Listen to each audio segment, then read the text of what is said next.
sa Bareta, enot sa gabos. Ang DCGB, aktibong miyembro o yan kan KBP, ang kapisanan ng mga broadcasters ng Pilipinas, Philippine Standard Time, halay sa Pag-asa, alas 5 sa nin pagkahapon.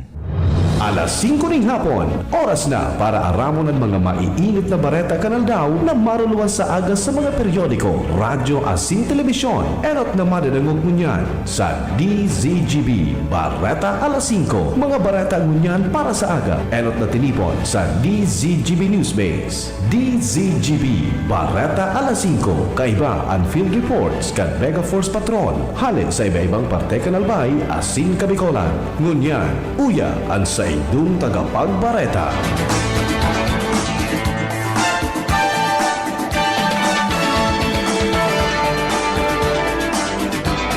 Diyos marhay na hapon sa pangaran kang Newsbase asin kan Mega Force Patrol. Ako po ang sa indong magiging tagapaghatod bareta, si Pio Fernandez.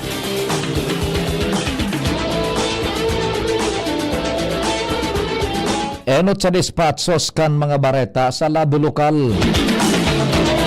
Nasa linya si Chief Jimmy Nasalita. Chief Jim, marhay na hapon, please go ahead. Si punong barangay nung Samura, kan barangay Ubaliw, Pulangi, ang masalida sa pwestong ABC o ex-officio sa Sangguniang Bayan kan Pulangi.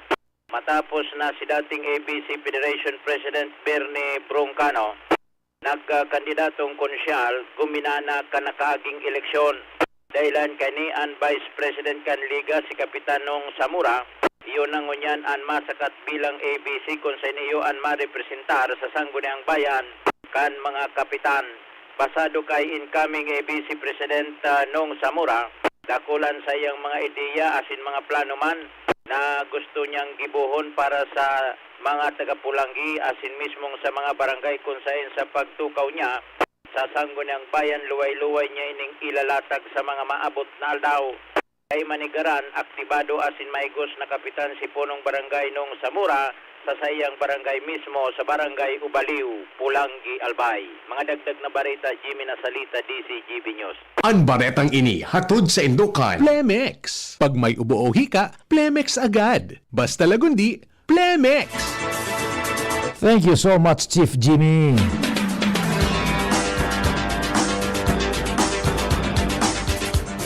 Ngunyan sa detalyes kan mga bareta, sa lado nasyonal pinanginotan ni Presidente Ferdinand Bongbong Marcos Jr. ang ika-127 anibersaryo kan aldaw kan katalingkasan. Sa sayang mensahe, sinabi kan Presidente na pigsiselebrar kan bilog na namamanwaan ang saro sa maipag-uurgulyo na nakamtan kan sa tuyang kasaysayan ang pagkakataon na napalayog ang bandera sa Kawit Cavite kan taon 1898, resulta kan mga sakripisyo kan mga heroe. Dahil sa indang kabayanihan na mamatean ng ngunyan kan mga namamanwaan ang diretso asin pribilehiyo sa sadiring nasyon. Sa pagikan espiritu kan pagiging makabayan, hinagad ni Presidente Marcos sa mga namamanwaan na irespeto asin midbidod ang nakamta na katalingkasan sa pagikan pagbusol sa nasyon gikan sa sakripisyo kan mga heroe. Mas papakusugon pa ang kapasidad asin pagkatawo para sa nasyon dahil sa pagikan nagkakasararong espersos, magakamtan ang dalan pasiring sa kauswagan, estabilidad asin maginhawang buhay sa ngunyan asin sa mga maabot ng henerasyon. Hinagad kang Presidente sa namamanawaan ay pagpadagos ang mga napuunan kan mga heroe sa pagdepensa sa nasyon kontra sa mga nagbabalo na pagminos-minoson ang kusog kan namamanawaan.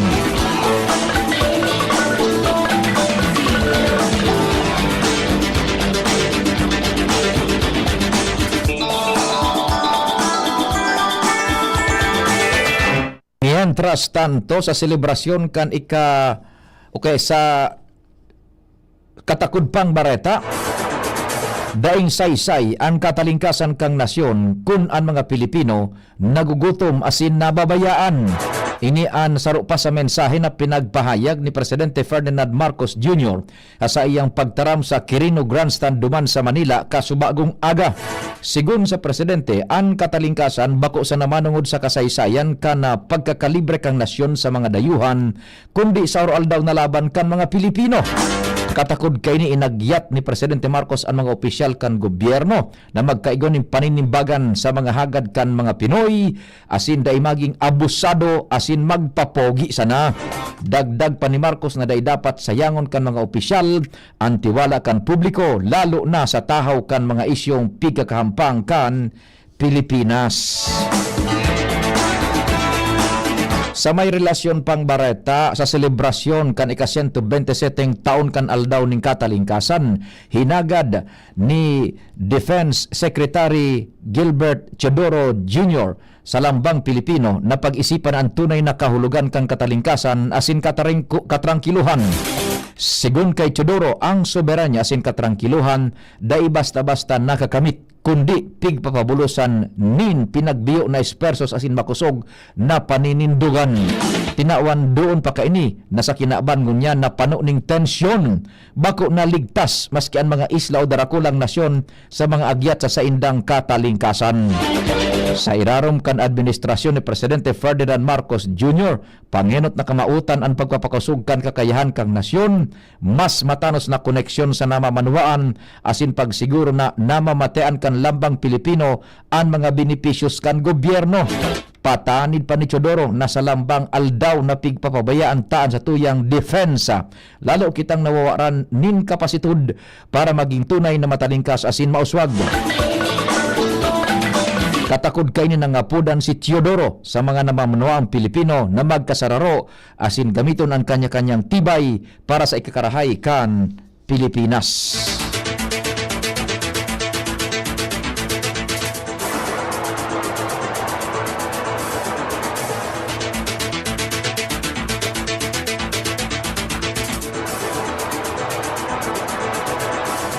Sa may relasyon pang Bareta, nanindugan man ang Department of Foreign Affairs o DFA sa pagkapautob ning independent foreign policy para sa intereses kan Pilipinas.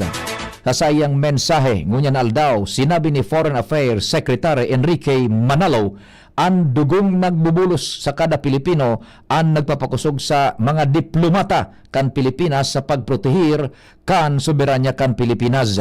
Sinabi pa kaini na dai man dapat malingawan kan mga Pilipino ang naging papel kan Pilipinas sa kasaysayan kan Asya kung sa inpigtawan importansya ang demokrasya, universal human rights, katalingkasan, soberanya asin self-determination.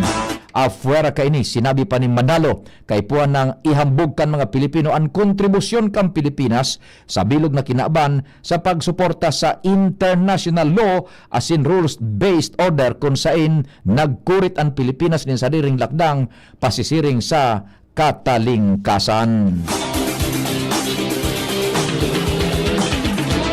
Sa may relasyon pang Bareta, tinauan maning doon ni Supreme Court Associate Justice o kay Supreme Court Chief Justice Alexander Hesmundo na dai dapat natatapos sa gyera ang pagkakaigon ng katalingkasan sa nasyon.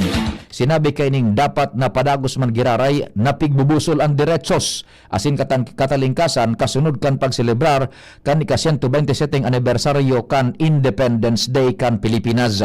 Dagdag pa niya na bako sa nadayuhan ang kalaban kan nasyon na gustong magsakop kaini kundi pati ang mga pang-abuso asin katiwalian sa laog mismo kan Pilipinas.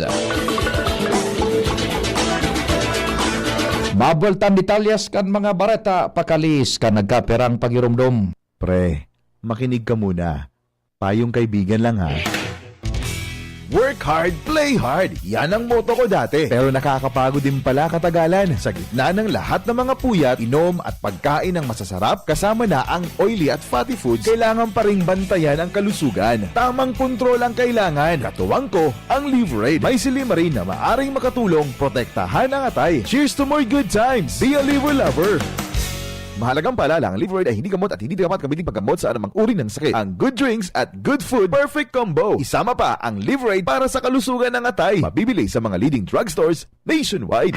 Realize true comfort and relaxation at Dorotea Resort and Spa, a perfect venue for family outings, couple retreats, and various functions such as weddings, birthday parties, corporate seminars, and conferences. Dorotea Resort and Spa. We have backpackers rooms, standard rooms, deluxe, suite, and a penthouse. Also, relax and rejuvenate with our spas and invigorating treatments, services, and facilities. Dorotea Resort and Spa, Kahugutan, Bakakay, Albay. For reservation, contact us at 0917-777-5734. Find us on Facebook, Dorotea Resort and Spa. Relax, rejuvenate, and enjoy. Only here at Dorotea Resort and Spa. Kung ikaw ay edad 50 pataas katulad ko, may mataas na ang risk ng panlalabo ng paningin. Mas challenging ang pang-araw-araw na gawain tulad ng pagbabasa, pagsusulat, at pagmamaneho. Ang Optin ay may lutin na maaari makatulong sa kalusugan ng mata, nilalabanan ang epekto ng glaucoma, macular degeneration at katarata. Kitang-kita ang kalusugan. Mabibili ang Optin sa mga pangunahing butika nationwide. Mahalagang paalala, ang Optin ay hindi gamot at hindi dapat gamitin panggamot sa anumang uri ng sakit.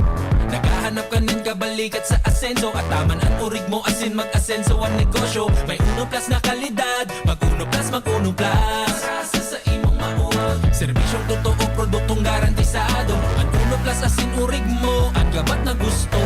Uno Plus matabang sa imo. May Uno Plus na kalidad, mag-Uno Plus, mag-Uno Plus. Asa sa imong mauwag. Sa Uno Plus, kalidad na masasarigan mo, serbisyong swak sa imo. Magbisita sana sa Uno Plus Facebook page. Dimples Romana po, tinatanggap ang award for Best Supporting Nanay.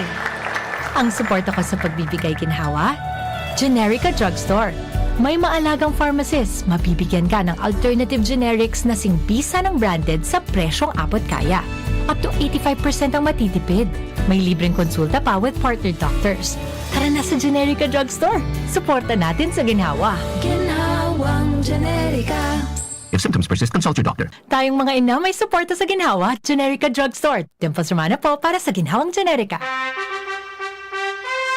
Attention! Attention! Mga paraantabay, may marhay na bareta! Ang DZGB nasa cellphone na! Yes po! Madadangog na ang DZGB sa saindong mga cellphone. Sa katuyuhan na mas lalo kamong mapagsilbihan asin dagdag na konbinyensya sa saindo gabos, ang DZGB pwede nang ma-access sa paagi kan sa indong cellphone. I-download lang sa saindong mga Android phone ang DZGB app sa paagi kang Google Play Store asin Apple App Store asin hanapo ng DZGB Live. I-install sa saindong gadget asin malinig nindong madadangog ang DZGB. Libre po ini. DZGB. Number 1 na, may Facebook Live pa. Ngunyan, may DZGB Live app na. O, ano pang pigahalat nindong mga paraantabay? Download na!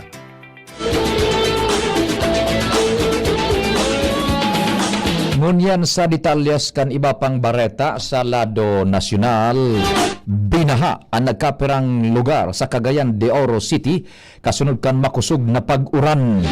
Nag-deploy man tulos nin mga tauhan ang City Disaster Risk Reduction and Management Department o CDRRMD para magresponde sa mga apektadong lugar. Mantang evacuar naman ang mga residentes na nasa babang lugar. Sa ngunyan, pigiaran pa kan lokal na gobyerno ang kabilugan na hiwas kan danyos.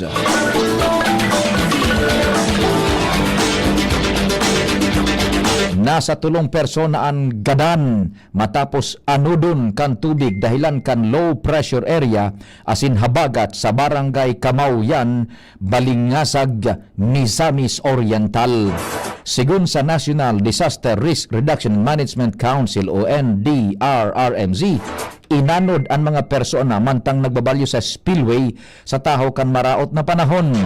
Afuera sa mga nairido, maabot man sa 5,000 na familyas o kapareho nin 17,000 na mga individual hala sa rehiyon 3, 7, 9, 10, 11, 12 asin BARMM ang apektado kan panahon kung sain sang ribong katawo o nasa 200 na familia ang padagos na nag-i-star sa mga evacuation centers.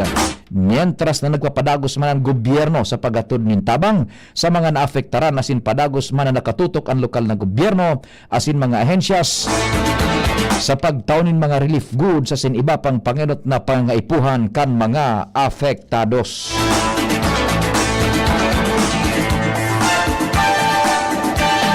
Dagdagan tan detalyas kan mga bareta sa lado lokal. Nasa linya si Angel Mustasa. Angel, good afternoon. Please go ahead. Bilang pagsiguro na nasa tamang kondisyon asin wala ning impluwensya ng illegal na droga ang mga driver asin kan man iba-ibang mga behikulo, partikular na ang mga public utility vehicle, sarong Interagency Anti-Drug Operation ang ikinasa kana Land Transportation Office o LTO Bicol sa Sorsogon City Integrated Terminal kung saan nasa 217 na mga public utility vehicle drivers asin conductors o konduktor kan traditional asin modern jeepney, tricycle, UV Express asin mga buses ang itinerarom sa random drug testing asin gabusman ay ni anag negatibo sa impluwensya ng illegal na droga. Sigun sa LTO Bicol, naging katuwang ninda ang LTFRB Bicol, Philippine Drug Enforcement Agency, Police Regional Office No. 5, Department of Interior and Local Government asin ang Highway Patrol Group kung sa parte ini kan sa indang pinaigot na kampanya kontra droga. Kinawanin doon kan ahensya ng interagency operation na padagos ang sharing ng mga inisyatibo para masiguro ang kaligtasan ng mga pasahero asin mamantinir ang integridad ng mga pampubliko nga transportasyon sa Bicol Region. Dakulang parte kan matrayumpong operasyon ang presensya kan mga enforcers na nagpatibay sa disiplina kan driver asin konduktor na mantiniron ang profesionalismo asin seguridad para sa mga pasahero. Madagdag na bareta, Angel Mustaza, DCTV News. Thank you so much, Angel.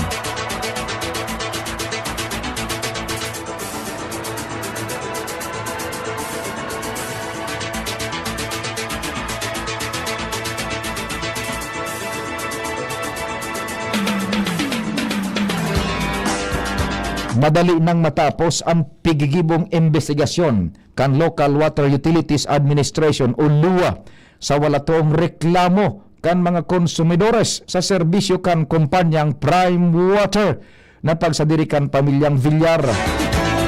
Segun kay Palace Press Officer Abogada Claire Castro, day pikakaturugan kan mga opisyalan investigasyon asin padagos na nagfa-follow up pangani maaraman ang katotohanan kan isyu. Magigirumduman na pinagreklamo kan mga konsumidores ang maluyang supply ng tubig kan Prime Water sa ibong kan mahal na singil dahilan tangani paimbestigaran inikang presidente sa LUA. Nainot naman na nagpromisa ang kumpanya na aayuson ninda ang supply ng tubig sa nagkapirang barangay sa Malolos bago magbukas ang klase sa Hunyo 16 ngunyan na taon. Tinaawaning ONDRA kan DILG ang apat na opisina bilang pagmidbid sa outstanding na performance kan sa indang serbisyo publiko. Sigun sa DILG, ang apat na opisina na sa indang tinaawan ng ONDRA, iyo ang Information Systems and Technology Management Service, Planning Service, Internal Audit Service, as in National Barangay Operations Office. Afuera padigdi, ipinaliwanag man kan DILG na minidbidman ang 12 na high-performing units para sa indang exceptional na serbisyo sa kliyente. Ultimong detalyas kan bareta, hinali na kan Departamento kan Agrikultura ang temporary ban sa pag-importar kan domestic as in wild bird sa nasyon kaibanan ng mga poultry products na hali sa Belgium. Katakod ini kan konfirmasyon kan Belgian Veterinary Authorities na naresolbera na ang outbreak kan highly pathogenic avian influenza na H5N1 sa Sint Niklaas Oost-Vlaanderen kan Pebrero 17. Magigirumduman na ipinautob kan DA ang import ban tangani maprotehiran ang poultry industry na igwang kritikal na ambag sa food security kan Pilipinas. Dahilan sa paghalik kan temporary ban, bukas na sa giraray ang trade line kan Pilipinas na pikukonsiderar na panganot na poultry producer sa Europa asin magakaigwa na sa giraray nin mapagkukuhaan ng supply nin poultry products. Sa pangarang ka nagsururat ka ng informasyon sa Panginot ni News Director Madela, Jen Matthew Balyaran, Nicole Ann Gloriani, Mega Force Patrol, June Napolis, Master Control, sa IT si Jerome Nico Martinez. Ako po si Pio Fernandez. Salamat, marhay na hapon. Radyo Balagon Kaito, DCJB Ngunyan, Anainot, Pirming Nanginginutan, always